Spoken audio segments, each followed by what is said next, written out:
So the first question I wanted to ask you, Whitney, was, and this might seem like a super simple one, but I want you to take me into the moment that you really decided I'm going to put this event together. What was it that sparked you to say, okay, we're doing this?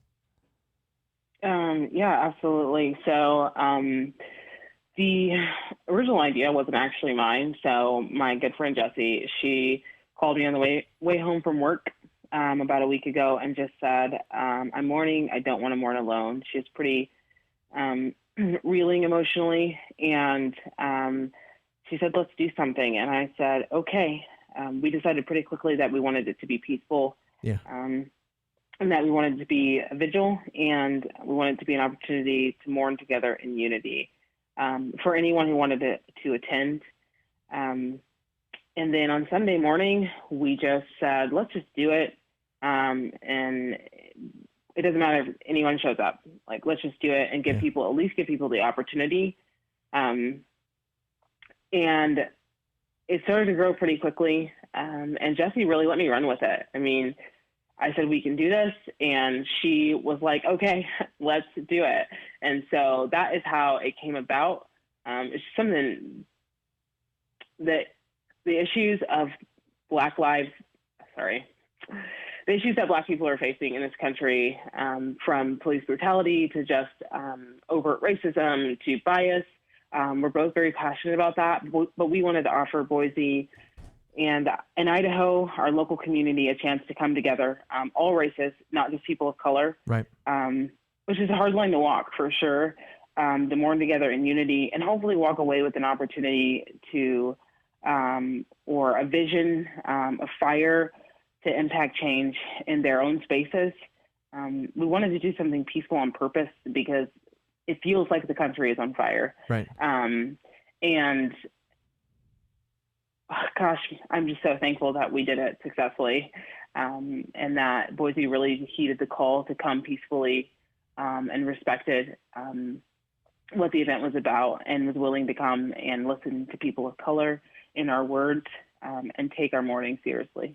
Walk me through where your mind was at when you're seeing everything going on in the rest of the world.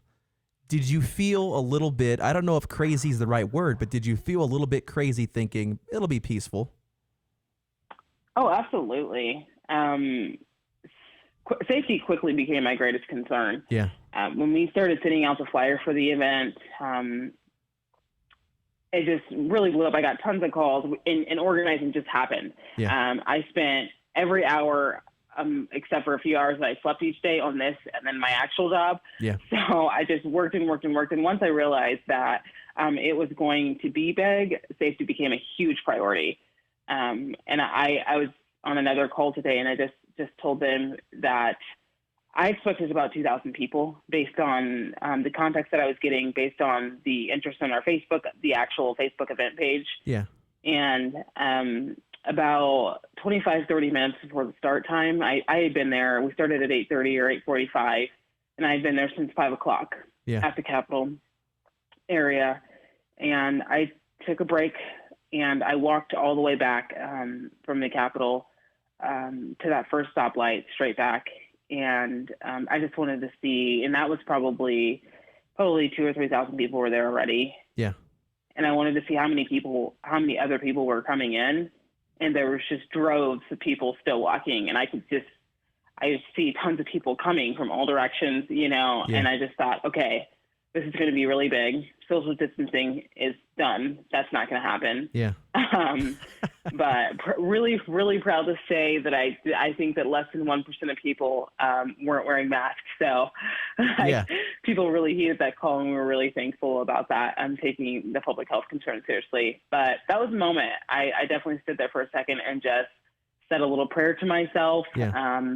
and just said, like, this is going to go well. It has to go well. I'll do what I can to make it go well. But yeah, I mean, it definitely gave me a moment of pause and realizing that if it didn't go well, it could have a huge impact on a lot of lives.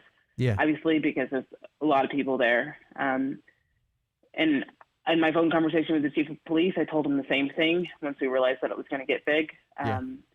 That if I'm going to ask all these people to come and stand in solidarity with me, I want to know that they're going to be safe. I want to know they're going to make it to their car and make it home, and be physically safe. So Yeah. it was very important. And I will admit that I was definitely cautious and concerned about it. Yeah, when you explained this, two things really stood out to me. First of all, I genuinely smiled when you said, "I just decided we need to do something," and it's those moments that fascinate me, in that it's so easy to sit back and say, "We got to do something. We got to do something. We got to say something," but then you did it, and Right. and you painted a picture of the moment where you're looking at these people coming towards the Capitol building, and you're like, "Whoa." Mm-hmm. Maybe this is a success. And I thought that you were masterful about, it's so easy to take this systemic, cyclical inequality and injustice and turn it into a political thing, when at the end of the day, it's a human thing. And that's what you made it. And I was humbled to be in the crowd. You encouraged a principle.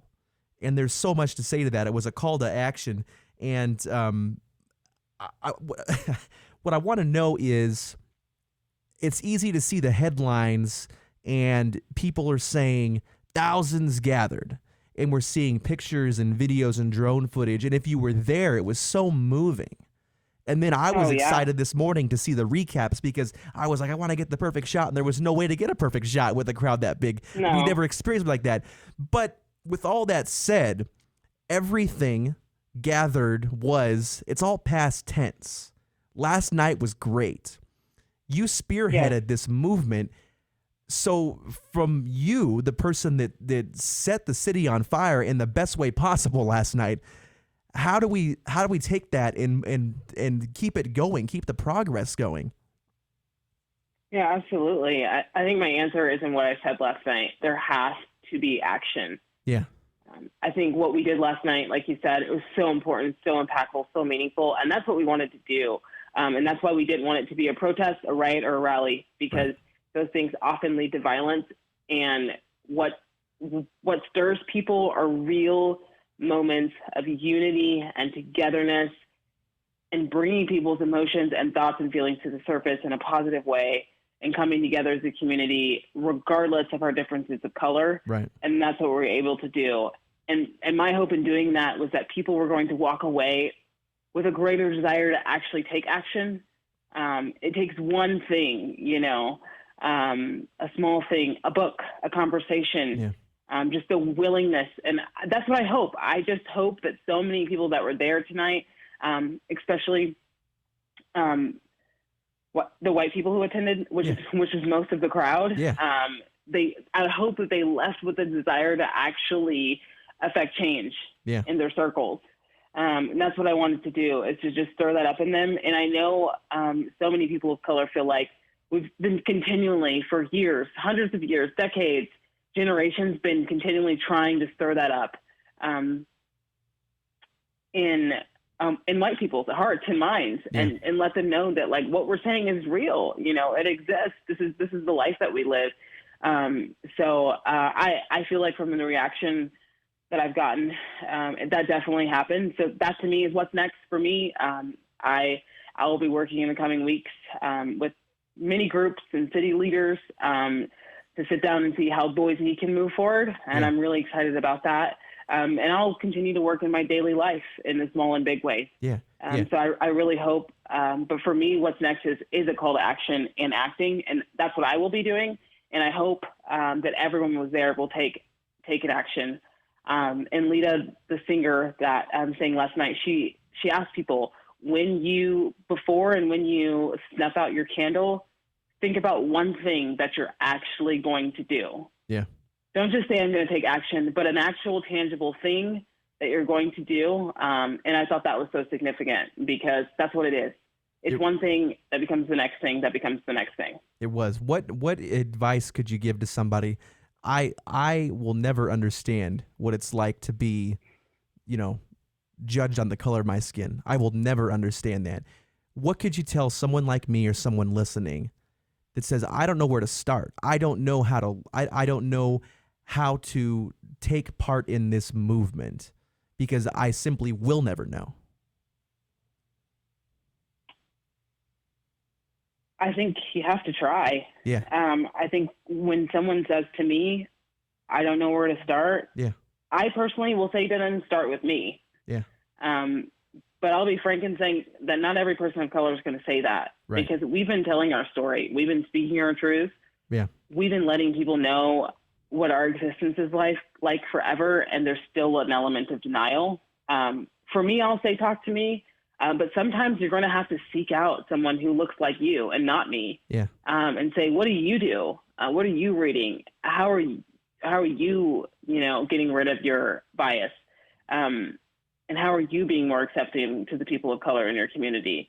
And that will help you approach someone who looks like me if you need to, or join with someone who looks like me if you need to. I think we've come full circle because I think, again, an exemplification of just doing it.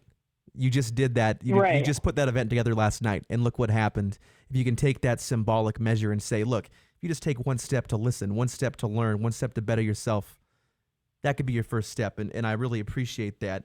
If you had to summarize what last night was, what was it?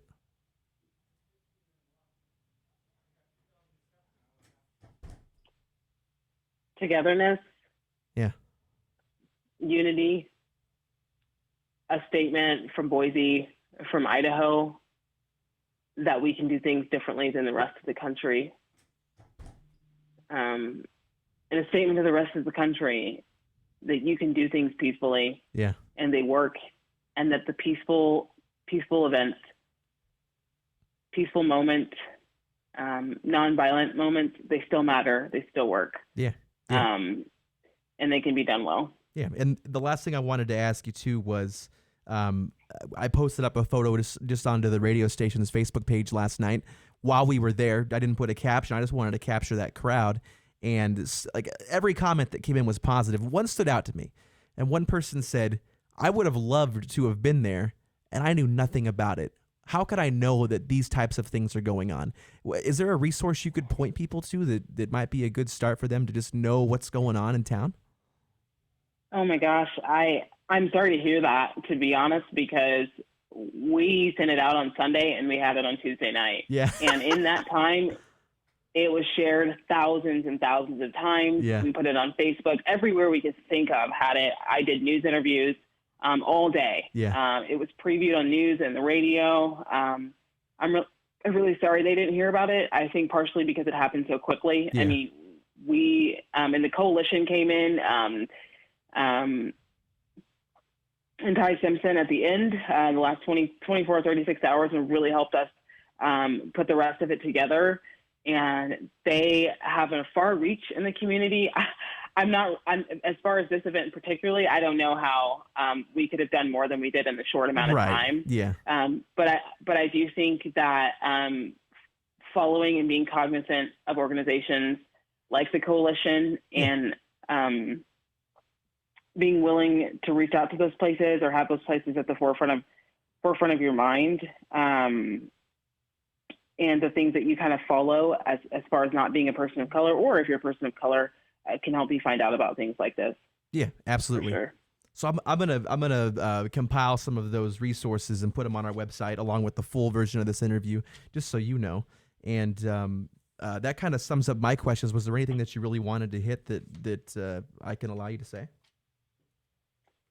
I'm just really thankful. I'm so grateful. I woke up this morning just full of gratitude, with a full heart, that Boise, that Idaho came together with us, with people of color, to mourn the lives of these Black lives lost, and also did it peacefully in a nonviolent way, and that they came to hear us and respected our wishes for the event.